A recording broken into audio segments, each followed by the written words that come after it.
Let me tell you, parenting is tougher than anything Tom Cruise has pulled off in Mission Impossible. You're not defusing a bomb, but you're definitely racing against the clock, negotiating bedtime, snacks, and tantrums like your life depended on it. When my first kid came along, I had all these high expectations for myself. I was going to be the Michelle Obama of parenting, wise, patient, and inspiring. Fast forward a few months, and I was closer to Kevin Hart in Jumanji, running from one disaster to the next while cracking terrible jokes to stay sane. Talking was the first challenge. My kid never stopped. You know how Morgan Freeman could narrate a grocery list and make it sound profound? Well, imagine that, but instead of profundity, it's your kid giving you a TED Talk on why dinosaurs would have made great pet sitters. At first, I tried to keep up, asking thoughtful questions like I was Barbara Walters in an exclusive interview. Really? Tell me more about how T-Rex would do the dishes. But after a while, my brain just couldn't take it anymore. That's when I discovered the magic of the fake listen.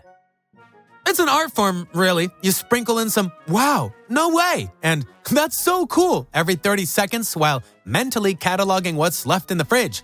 The key is to stay just engaged enough to fool them. Too much enthusiasm, and you'll sound like Mark Zuckerberg trying to understand emotions. Too little, and they'll catch on. I've got the timing down now, but let me tell you, it's harder to pull off than anything Daniel Day-Lewis has ever done. Then there's snack time, which feels like competing on MasterChef, except your judges are small, ruthless dictators. My kid once rejected a PB&J because the jelly looked sad. I felt like Gordon Ramsay getting roasted in his own kitchen. That's when I had my stroke of genius, rebranding. One day, I grabbed some stale crackers and called them Iron Man's favorite power-up snacks. Bam! Instant hit! If Robert Downey Jr. ever finds out I've been using his name to peddle saltines, I might owe him royalties. And when the crackers ran out, I told my kid they were limited edition. Suddenly, they couldn't wait to eat bananas instead. Sometimes, though, you just need to hide. Beyoncé might sing, I'm a grown woman, I can do whatever I want. But clearly, she's never tried to sneak 5 minutes away from a preschooler. My first hiding spot was the bathroom. But kids are like TMZ, relentless and always at the door. I had to get creative. The garage became my fortress of solitude. Just checking on the car, sweetie, I'd yell, channeling my best Vin Diesel. What was I actually doing? Leaning against a box of old holiday decorations, scrolling through TikToks of other parents losing their minds.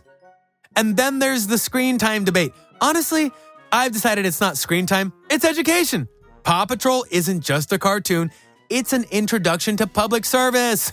Watching Frozen for the 14th time? That's a masterclass in resilience, Elsa style. And Bluey? Don't get me started. That show is practically a PhD in parenting. If anyone judges me for letting my kid binge watch cartoons, I just hit them with a slightly smug, oh, they're building emotional intelligence. Works every time. Of course, I've had my share of parenting slip-ups, like the time my kid handed me a crayon drawing and I said, this is amazing, I'm going to put it somewhere special. That special place? The recycling bin. 2 days later, they found it, crumpled up under some junk mail. My heart stopped when they held it up and asked, is this my drawing? I felt like Kanye West at the VMAs. Caught, awkward, and scrambling for a save. Oh, no, I stammered. That's the practice version. The real one is, framed in the attic. They bought it, but I've been walking on eggshells around their art projects ever since. And don't get me started on homework. My kid once asked me for help with math, and suddenly I was Matt Damon in Good Will Hunting, except I wasn't the genius. Let's Google it together, I said, which is code for let's hope YouTube has a tutorial. If it was too hard, I'd pull out my favorite line. This is a great opportunity for you to build independence. They'd roll their eyes, but it usually worked. I'm pretty sure Einstein once said, it's not that I'm so smart, it's just that I delegate. Or maybe he didn't, but it sounds good. Parenting, my friend, is like being Chris Hemsworth's stunt double. It looks glamorous from the outside, but on the inside, you're dodging Nerf darts, stepping on Legos, and praying you don't faceplant. Sure, I cut corners, but at the end of the day, my kid is happy, fed, and thinks I'm a superhero. So maybe I'm not the Michelle Obama of parenting, but hey, at least I'm not the Kanye West. But hey, before you go, just hit that subscribe button. Yes, I know you want that.